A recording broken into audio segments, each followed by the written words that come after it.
তো আল্লাহ পাক আদম আলাইহিস সালামকে জান্নাতের ভিতরে ঘোরাফেরা করতে দিলেন, সমস্ত মেওয়া খাবার অধিকার দিলেন, কিন্তু একটা গাছকে সম্বোধন করে বলছেন হাজিহি শাজারা, ওই গাছতলাটাই তুমি যাবে না, ওই গাছের ফল তুমি খাবে না।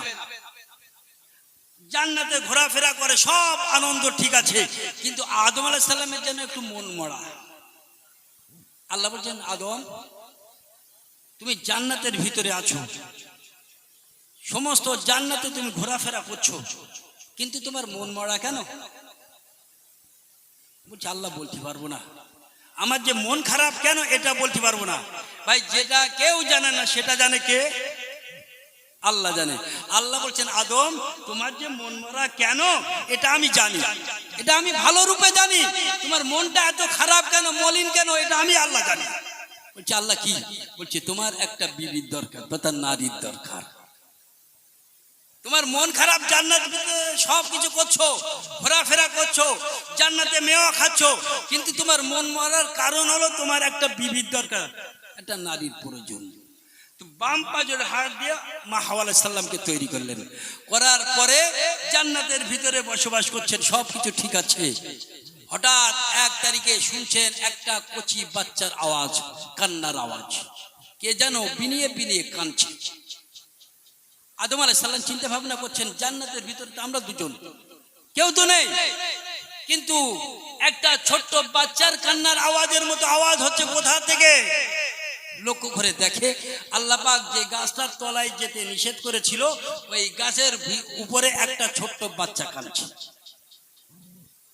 আদম আলাইহিস সালাম চলে গেলেন, গাছের নিকটে গিয়ে বলছে তুমি কাঁদছো কেন? বলছে আমি আমার দুঃখে কাঁদছি না, আমি কাঁদছি তোমাদের দুঃখে। আমাদের দুঃখে কি জন্য কাঁদছো? বলছে আল্লাহ পাক তোমাদের সমস্ত মেওয়া খাওয়ার অধিকার দিয়েছে, কিন্তু এই গাছতলাটায় আসতে নিষেধ করেছে।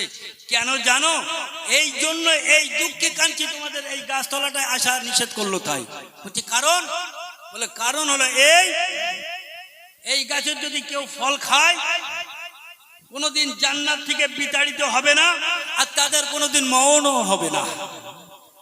তো তোমাদের তো জান্নাত থেকে বিতাড়িত করবে আর তোমাদের মরণ হবে, এই তোমাদের দুঃখে আমি কাঁদছি। ভাই ও কে বলেন তো? ইবলিস শয়তান। ইবলিস শয়তান বলছে যাতে জান্নাত থেকে বিতাড়িত হয়। যদি আদম আলাইহিস সালাম জান্নাত থেকে বিতাড়িত না হতো আমরাও জান্নাতে থাকতাম। ভাই আমার, তবে আল্লাহ পাক বলছেন ইন্নী আলামু মা লা তাআলামুন, সেটা আমি জানি, সব উদ্দেশ্যটা আমি জানি। ভাই আমার, তো কি করলেন? মা হাওয়া আলাইহিস সালামকে বললেন শোনো আল্লাহ পাক কিন্তু নিষেধ করেছে ওই গাছতলাটায় যাবে না, কোনোদিন যেন যাবে না, ওই গাছের ফল যেন খাবে না।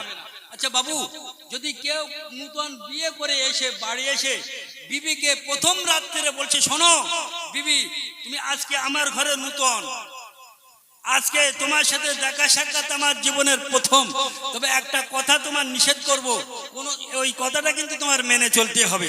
বলে কি কথা? দেখো এই খাটের উপরে আমরা দুজনে শোবো, সব ঠিক আছে, কিন্তু ওই খাটের ওই পায়ার তলায় যেন তুমি পায়াটা যেন উঁচু করে দেখো না, খাটটা যেন তলায় কি আছে ওটা যেন দেখো না। ভাই ও বিবির আর ঘুমাবে বলে মনে হয়? তবে এখানকার মা বোনেরা সব ভালো, এরা সব ফারিস্তার খালাতো বোন। আমার এলাকার বলি ও বিবির কি হবে, আগে দেখতে হবে খাটের তলায় কি আছে এটা দেখতে হবে, কিন্তু ওর সারা রাত ঘুম হয় না, ওই খাটের পায়ার তলায় কি আছে এটা আমার দেখতেই হবে। সুযোগ পেলেন, স্বামী ঘর থেকে বাইরে চলে গেল, সুযোগ পেলেন খাটের তলায় কি আছে ওটা দেখি।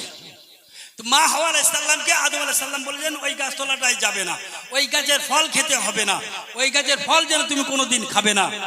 আর মা হাওয়া আলাইহিস সালামের চিন্তাধারা ওই গাছের ফল আমার খেতেই হবে। ভাই আমার, ওই গাছের ফল খেলেন আদম আলাইহিস সালাম। মা হাওয়া আলাইহিস সালাম যখন খাওয়া হয়ে গেল, এমন সময় বলছে শোনো বিবি, স্বামী আমি ওই গন্ধম ফল খেয়েছি, যদি তোমার তো জান্নাত থেকে বিতাড়িত করবে আর আমি তো জান্নাতে থাকবো, তবে তোমার সাথে আমার এত মায়া এত মহব্বত, তোমাকে না দেখে তো আমি থাকতে পারি না। একটা কাজ করো, দুজনে যাতে একই সাথে একই জায়গায় বসবাস করতে পারি, তুমিও এই গন্ধম ফল এক কামড় খাও। তুমি যদি না খাও তুমি থাকবে এক জায়গায়, আমি থাকবো আর এক জায়গায়। তোমার না দেখে আমি থাকতে পারবো না, আর আমার না দেখেও তুমি থাকতে পারবে না। তো গন্ধম ফল খাওয়া হলো। আমরা ভারতবর্ষের মুসলমান বড় ধন্য, কারণ আদি পিতা হযরতে আদম আলাইহিস সালাম জান্নাত থেকে বিতাড়িত হয়ে যে জমিনে এসেছিলেন সেটা হলো এই ভারতবর্ষের জমিন, হিন্দুস্তানের জমিন, সিংহলের জমিন। আর মা হাওয়া আলাইহিস সালামকে পাঠিয়েছিল জেদ্দায়। আর যারা হাজী সাহেব হজ করতে যায় 350 বছর কাদার পরে মিলিত হয়েছিল যে জায়গাটা, ওই জায়গাটার নাম হলো আরাফাতের ময়দান। এই জন্য সমস্ত হাজীদেরকে 9ই জিলহজ যত হাজী সাহেব হজ করতে যায় 9ই জিলহজ ওই আরাফাতের ময়দানে হাজির হতে হয়। যদি আরাফাতের ময়দানে হাজির না হয় তার হাজী বলা যাবে না। এই জন্য যারা ওমরা করে, যারা ওমরা অনলি যারা ওমরা করে, ফরজ হজ করেনি, তাদের হাজী বলা যাবে না ভাই আমার।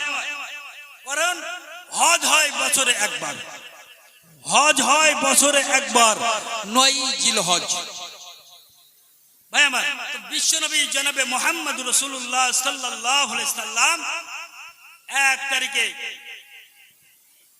তারিখে কাবার চাতোয়ালে বসে আছে, কাবার চাতোয়াল। আর বিশ্বনবীর চাচা আবু জাহাল, আবু জাহাল খুব ভালো মানুষ তো নাকি? বিশ্বনবীর চাচা আবু জাহাল ভালো লোক না? বিশ্বনবী কাবার চাতোয়ালে বসে আছেন।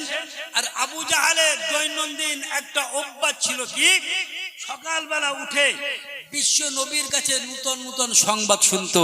জোরে বলুন না সুবহানাল্লাহ। ভাতিজার কাছে চাচা গিয়ে বলতো, ভাতিজা মোহাম্মদ আজকে কি কোনো নূতন সংবাদ আছে নাকি? আমার নবী চাচাকে প্রতিদিন একটা করে নূতন নূতন সংবাদ শোনাতো। জোরে বলুন না সুবহানাল্লাহ। তো 1 তারিখে কাবার চাতোয়ালে বসে আছে। আর বিশ্বনবী জনাবে মুহাম্মদ রাসূলুল্লাহ সাল্লাল্লাহু আলাইহি সাল্লামের কাছে আবু জাহাল গিয়ে বলছে, ভাতিজা মোহাম্মদ আজকে কি কোনো নূতন সংবাদ আছে? বলছে, হ্যাঁ চাচা আজকে নূতন সংবাদ আছে। কি সংবাদ? না আল্লাহর সাথে আজকে আমার দিদার হয়েছে, মিরাজ হয়েছে। জোরে বলুন সুবহানাল্লাহ। সুবহানাল্লাযী আশরা বিআবদিহি লাইলাম মিনাল মসজিদুল হারাম ইলাল মসজিদুল আকসা। আমি মসজিদুল হারাম থেকে মসজিদুল আকসায় গিয়েছি। ওখান থেকে প্রথম তবক আসমান গিয়েছি 500 বছরের রাস্তা, দ্বিতীয় তবক আসমান গিয়েছি 500 বছরের রাস্তা, তৃতীয় তবক আসমান গিয়েছি 500 বছরের রাস্তা, চতুর্থ তবক আসমান গিয়েছি 500 বছরের রাস্তা, পঞ্চম তবক আসমান গিয়েছি 500 বছরের রাস্তা, ষষ্ঠ তবক আসমান গিয়েছি 500 বছরের রাস্তা, সপ্তম তবক আসমান গিয়েছি 500 বছরের রাস্তা। এইভাবে 7 তবক আসমান সাই করেছি। আরশে আজিম দেখেছি, লাহে কলম দেখেছি, জান্নাত দেখেছি, জাহান্নাম দেখেছি। ফিরে এসে দেখছি উজু করে গিয়েছিলাম তখনও পর্যন্ত উজুর পানিটা গড়াচ্ছে। একটু জোরে বলা যাবে না? গল্প বললাম নাকি? আমি গল্প বললাম? সহিহ হাদিস বলছি। যদি এটা কেউ অস্বীকার করে ঈমান থাকবে না, বেঈমান হয়ে যাবে। কোন হাদিস দেখবেন? যান সিয়াসাতের হাদিস খুলুন, কোন তাফসীর দেখবেন? তাফসীরে জালালাইন, তাফসীরে কাসাব, তাফসীরে রুহুল বায়ান, তাফসীরে ফখরুর রাজি, তাফসীরে আজিজি, কোন তাফসীর দেখবেন? যান। প্রতিটা তাফসীরের ভিতরে আল্লাহর সাথে আমার নবীর সশরীরে মিরাজ হয়েছিল, দিদার হয়েছিল। এই কথাটা কেউ যদি অস্বীকার করে সে বেঈমান হয়ে যাবে, ঈমান থাকবে না। আবু জাহাল বলছে, আমার ভাতিজা মুহাম্মাদের ব্রেন শেষ, যদিও একটু ভালো ছিল, আজকে শেষ। কারণ একটা আসমানে যেতে 500 বছরের রাস্তা, এইভাবে 7 তবক আসমান ছাই করেছে, তথা 3500 বছরের রাস্তা অতিক্রম করেছে। জান্নাত দেখেছে, জাহান্নাম দেখেছে। ফিরে এসে বলছে উজু করে গিয়েছিলাম, উজুর পানিটা তখনও পর্যন্ত গড়াচ্ছে। জোরে বলুন সুবহানাল্লাহ। গল্প তো নাকি? গল্পই গরু গাছে ওঠে, বলো গল্পই গরু গাছে ওঠে। আমি শুরু থেকে যা কিছু বলবো কোরআন এবং হাদিস থেকে, তবে বোঝানোর জন্য আপনাদের কিছু উপমা বলতে হবে, সেগুলো আমি কোরআন হাদিস দেখাতে পারবো না। বাবু আমার আলোচনা অসুবিধা হচ্ছে ভাই আমার? যদি বলেন মূল সাহেব একটু টান দিতে হবে। একদিন এক বুড়ি নদীর ধারে বসে কাঁদে আপন ছেলের তরে। যদি বলেন এইটা বলেন কোন কিতাবে আছে, আমি দেখাতে পারবো। এটা কোন কিতাবে আছে আমি দেখাতে পারবো না ভাই আমার। তবে শুরু থেকে শেষ পর্যন্ত যতগুলো কথা বলবো কোরআন এবং হাদিস থেকে ইনশাআল্লাহ। তো ভাই আমার, বিশ্ব নবী মুহাম্মদুর রাসূলুল্লাহ সাল্লাল্লাহু আলাইহি সাল্লাম চাচা আবু জাহালকে বলছেন, আমি 3500 বছরের রাস্তা অতিক্রম করলাম, জান্নাত দেখলাম, জাহান্নাম দেখলাম, ফিরে এসে দেখছি উজুর পানিটা তখনও পর্যন্ত গড়াচ্ছে। জোরে বলুন সুবহানাল্লাহ।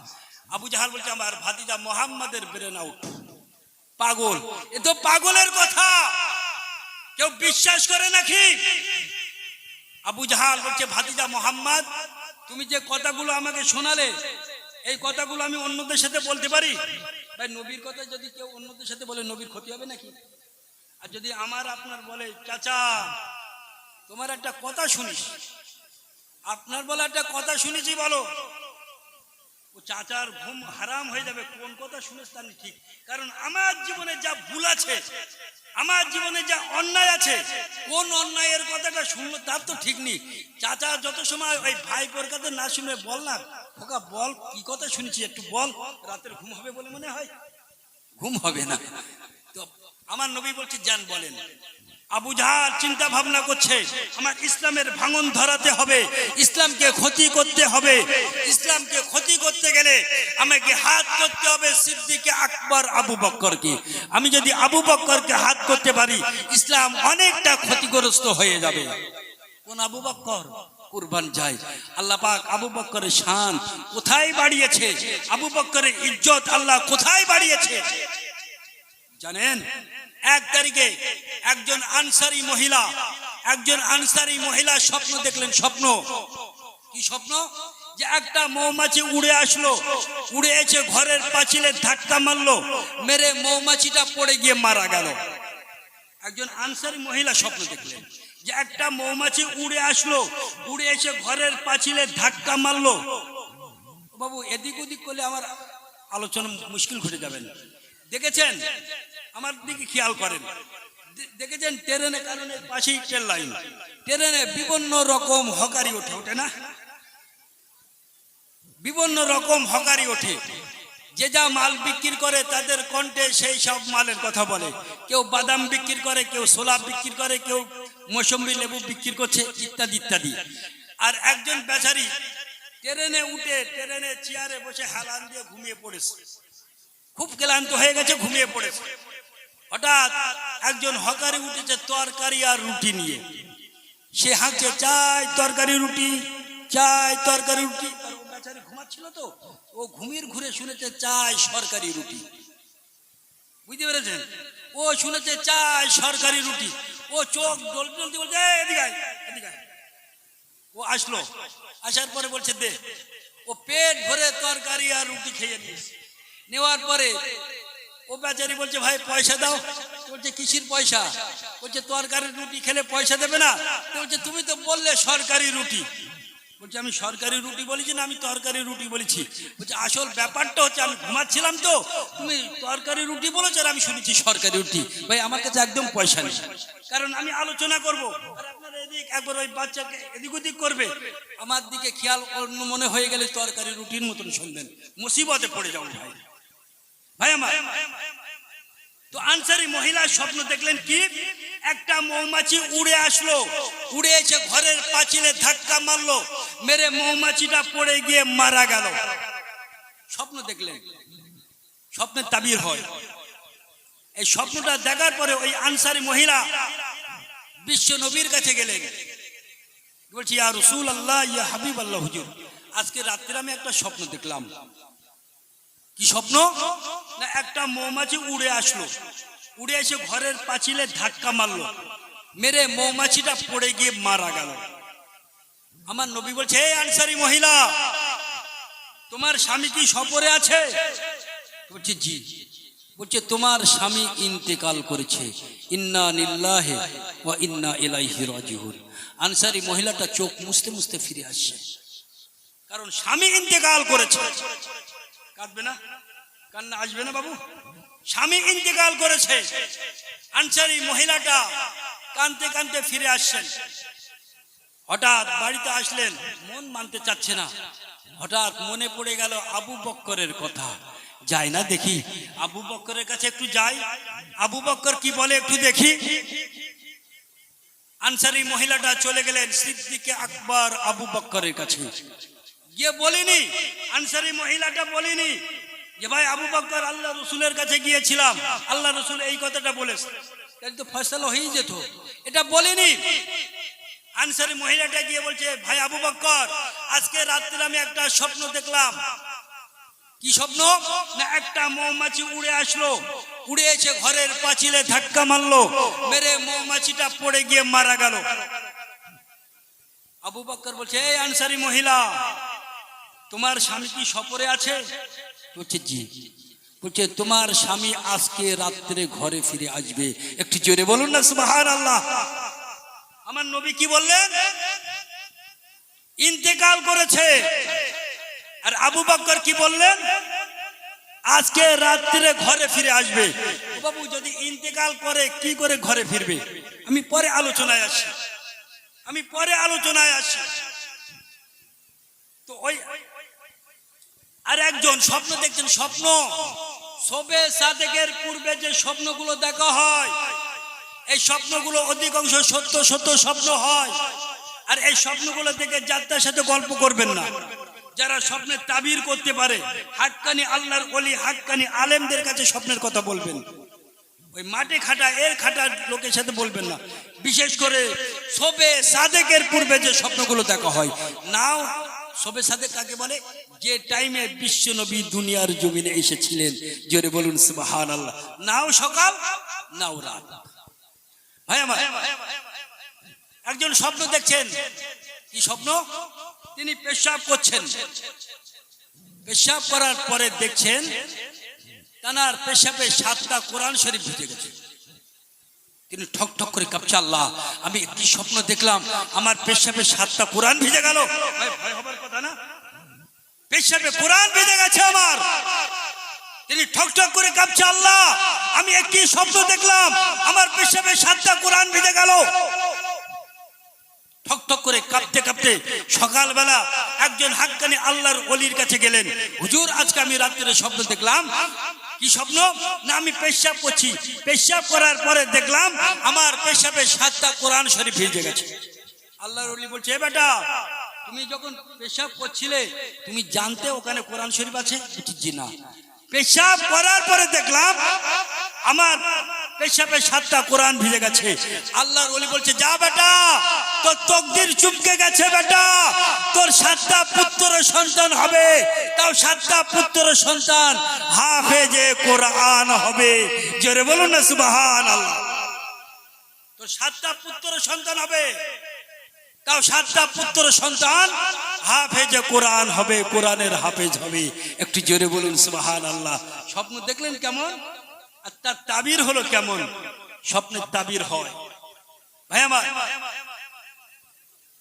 এবারে কি করলেন? আবু জাহাল আবু বক্করের কাছে গিয়ে বলছে ভাই আবু বক্কর শুনেছো? বলে কি? বলছে শুনেছো? বলে কি কথা শুনবো? বলছে তোমার নবীর নাকি মেরাজ হয়েছে। বললেন তোমার আবু জাহালের তো নবী নয়, তাই বলছে তোমার নবীর নাকি মেরাজ হয়েছে।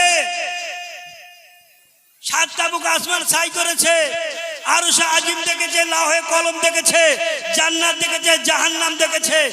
আর একটা একটা আসমানে যেতে 500 বছরের রাস্তা সময় লেগেছে। বলছে ফিরে এসে বলছে উজু করে গিয়েছিলাম, তখনও পর্যন্ত উজুর পানিটা গলাচ্ছে। এ আবু বক্কর এই কথাগুলো বিশ্বাস করা যায়?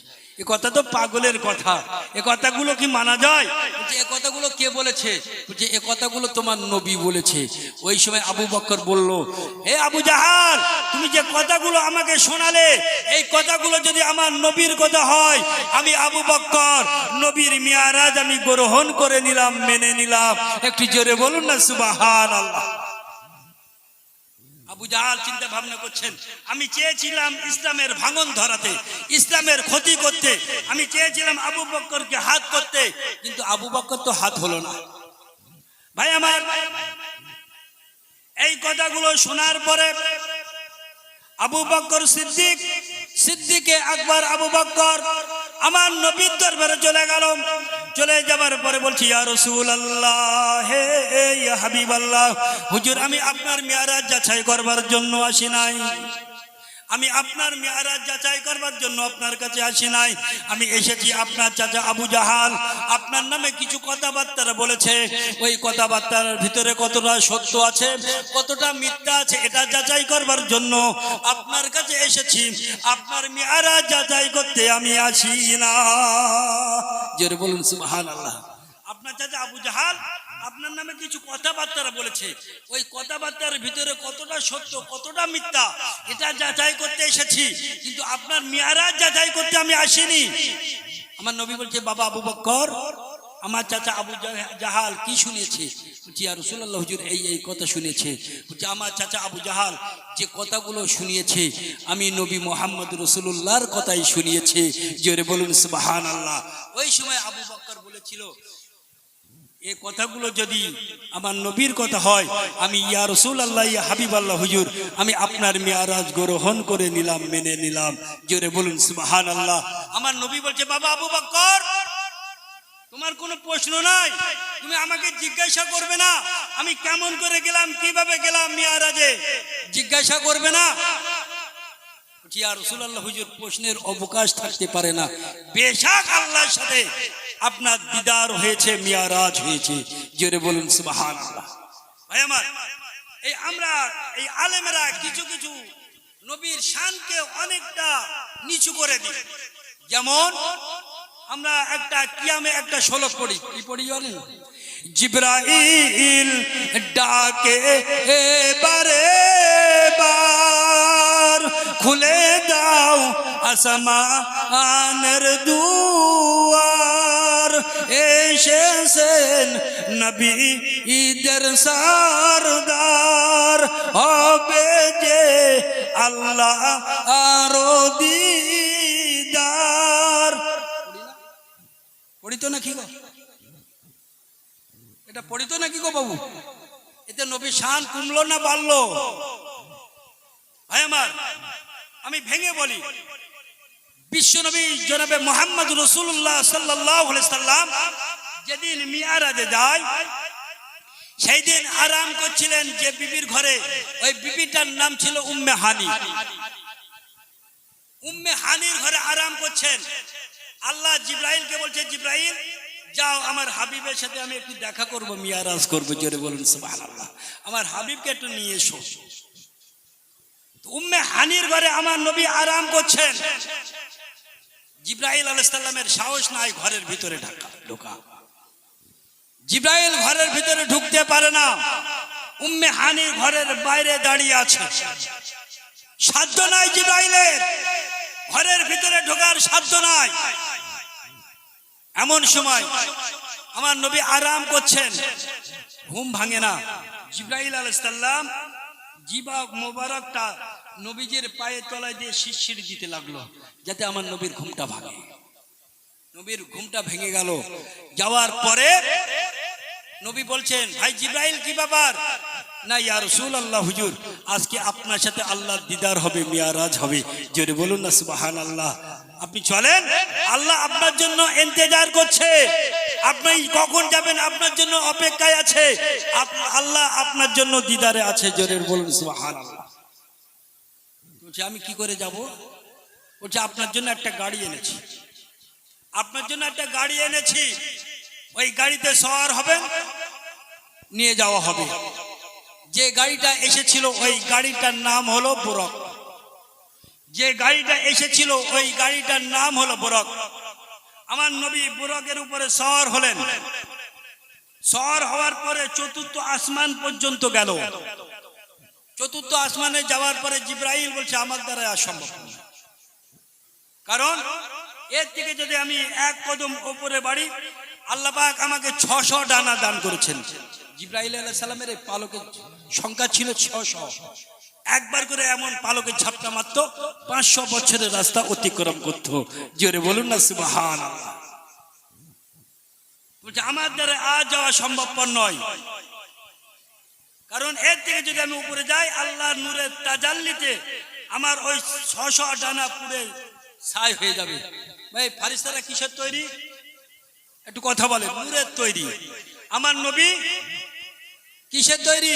মাটির নাকি নূরের তৈরি? তাহলে দুটো নূর, পার্থক্য দেখেন। একটা নূর বলছে, একটা নূর চতুর্থ আসমানে গিয়ে বলছে আমার দ্বারা সম্ভবপর নয়। এর থেকে একটু যদি উপরে বাড়ি, আমার আল্লাহ নূরের তাজাল্লিতে আমার 600 ডানা পুরে ছাই হয়ে যাবে, আমার দ্বারাই আর সম্ভবপর নয়। তাহলে আমি যাব কি করে? ইয়া রাসূলুল্লাহ, হুজুর আপনি একটুখানি অপেক্ষা করেন, আপনার জন্য আবার একটা গাড়ি আসবে। আল্লাহ পাক আর একটা গাড়ি পাঠাবে আপনার জন্য। সেই গাড়িতে সওয়ার হবেন, সিদরাতুল মুনতাহারে আপনাকে নিয়ে যাবে। আমার নবী দাঁড়িয়ে আছেন, অপেক্ষা করছেন গাড়ি কখন আসবে। এমন সময় দেখছেন আবার একটা গাড়ি আসছে। গাড়িটা আমার নবীর কাছে এসে রাখলো, যে গাড়িটার গায়ে লেখা ছিল রফ রফ, মানে আস্তে আস্তে, ওর গতিবেগ খুব আস্তে আস্তে, তাই ওই গাড়িটার গায়ে লেখা ছিল রফ রফ। জিব্রাইলের দ্রুত গতি বেগ সম্পর্কে কিতাবের ভিতরে এসেছে, দুনিয়াতে সবচেয়ে দ্রুতগামী ছুটতে পারে যে জন্তু, তার থেকে 70,000 গুণ, 70,000 গুণ জোরে ছুটতে পারে যে গাড়ি, তার নাম হলো বোরাক। আর বোরাক চতুর্থ আসমানে। এবার যে গাড়িটা আসলো, যে গাড়িটার নাম হলো আস্তে আস্তে, ওই গাড়িটার দ্রুত বেগ সম্পর্কে এসেছে জিব্রাইল যা ছুটতে পারে তার থেকে 70,000 গুণ জোরে ছোটে যে গাড়ি, তার নাম হলো রফরফ, মানে আস্তে আস্তে। সিদরাতুল মুনতাহারে গেল। দুটো নূর, পার্থক্য দেখেন। আল্লাহ বলছেন কদ জাআকুম মিনাল্লাহি নূর, আমি আল্লাহ আমার তরফ থেকে তোমাদের কাছে নূর পাঠিয়েছি। আর কি পাঠিয়েছি? ও কিতাবুম মুবিন, লাওহে মাহফুজের ভাষা, আরবি ভাষা কোরআন মাজিদ পাঠিয়েছি। তোমরা এই দুটোকে মজবুত করে ধরো, এই দুটোকে আঁকড়ে ধরো, কোনোদিন লাঞ্ছিত হবে না, কোনোদিন অপমানিত হবে না, কোনোদিন তোমরা ঘৃণার পাত্র হবে না। জোরে বলুন সুবহানাল্লাহ। ভাই এই দুটো যে আল্লাহ বললেন, এই দুটোকে মজবুত করে ধরো, আঁকড়ে ধরো, কোনোদিন লাঞ্ছিত হবে না। পৃথিবীর কোনো শক্তি নাই তোমাদের গায়ের একটা লোমের ক্ষতি করতে পারে। এটা কি সত্য? একটু বাস্তব উদাহরণ দিই বাবু। এই স্টেজটা তৈরি হয়েছে কোনো একটা কাঠ দিয়ে, নাকি গো? কাঠের তো। ধরেন আপনার বাড়িতে একটা আম গাছ বা জাম গাছ বা কাঁঠাল গাছ, যে কোনো একটা গাছ কাটলেন, কাটার পরে ওই কাঠটা দিয়ে আপনার ঘরের দরজা জানালার কাঠ তৈরি করেছেন, দরজা জানালা তৈরি করেছেন। করার পরে ছোট একটা টুকরা পড়েছিল, বাদ পড়ে গেছে। তাহলে এই কাঠটার উপরে আমি বসে আছি, দাঁড়াচ্ছি, প্রয়োজনে হয় এই কাঠ ভেঙে গেলে জাল দেওয়া যাবে তো, নাকি স্টেজ ভেঙে গেলে জাল দেওয়া যাবে না? তো ছোট একটা কাঠ আপনার ঘরের দরজা জানালা তৈরি করার পরে অবশিষ্ট একটা পড়েছিল, যে কাঠটা কোনো কাজে আসবে না, ওই কাঠটা ফেলে না দিয়ে একটা কাজ করেছি। কি কাজ করেছি জানেন? ওটা একটা কোরআন শরীফ রাখা কাঠ তৈরি করেছি, তথা রিয়াল কাঠ তৈরি করেছি। ও বাবু 2 বছর 4 বছর পরে ওই রিয়াল কাঠটা ভেঙে গেছে, দবানো যাবে? একটু কথা বলবেন, দবানো যাবে? জাল দেওয়া যাবে? কেন? একই কাঠ তো। ঘরের দরজা জানালা ভেঙে গেল, আপনি জাল দিলেন, দবালেন। আর ছোট একটা কাঠ পড়েছিল, যে কাঠটা কোনো কাজের লাগবে না, সেই কাঠটা দিয়ে একটা রিয়াল কাঠ তৈরি করলেন, সেই কাঠটাও ভেঙে গেল। দবানো যাবে না, ডিঙানো যাবে না, জাল দেওয়া যাবে না। কারণ কি? কারণ হলো একটাই, ওই কাঠটার উপরে কোরআন শরীফ রেখে রেখে ওই কাঠটাও কোরআনের মতো সম্মানী হয়ে গেছে। একটু জোরে বলুন না সুবহানাল্লাহ। কোন গায়ের কম কেউ যদি বলা হয় এই কাঠটা আমাদের রিয়াল কাঠ, কোরআন রাখতাম, এই কাঠটা ভেঙে গেছে, আপনি জাল দেন, ও জাল দিতে সাহস করবে না। আর একটু উদাহরণ দিই। এটা আমার একটা রুমাল, এটা এই মুখ থেকে নিয়ে অনেক ক্ষেত্রে পা পর্যন্ত আমরা মুছি। এই কাপড়টা অনেকটা বেশি ছিল, ফেলে না দিয়ে একটা কাজ করেছি। কি কাজ করি জানেন? কোরআন শরীফ জড়ানো একটা কাপড় তৈরি করেছি, তো তার জুজদান তৈরি করেছি। ও বাবু, ওই জুজদানটা ছিঁড়ে গেছে।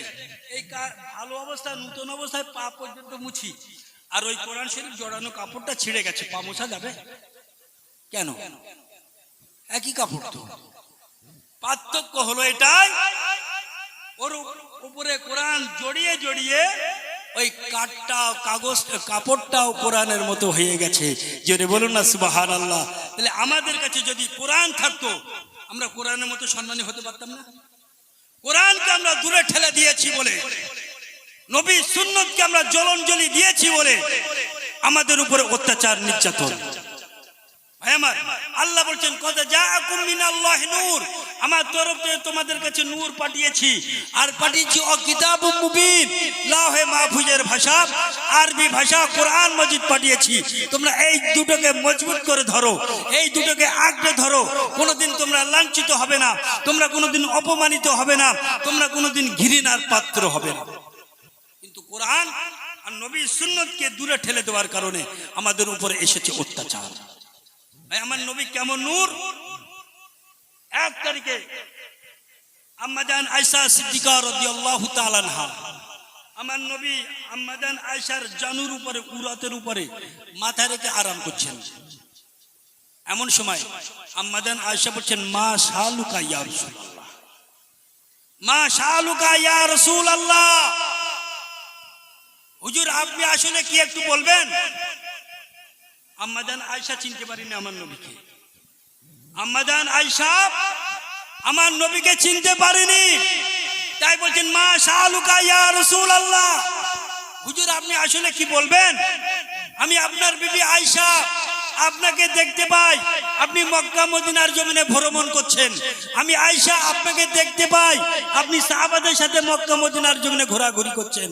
আমি আয়েশা আপনাকে দেখতে পাই, যেখানে নূরে মুজাসসাম জিব্রাইল যেতে পারে না, জিব্রাইলকে স্টপ করে দিয়ে তার থেকে আপনি আরো উপরে চলে যাচ্ছেন। মা শালুকা ইয়া রাসূলুল্লাহ, হুজুর আপনি আসলে কি?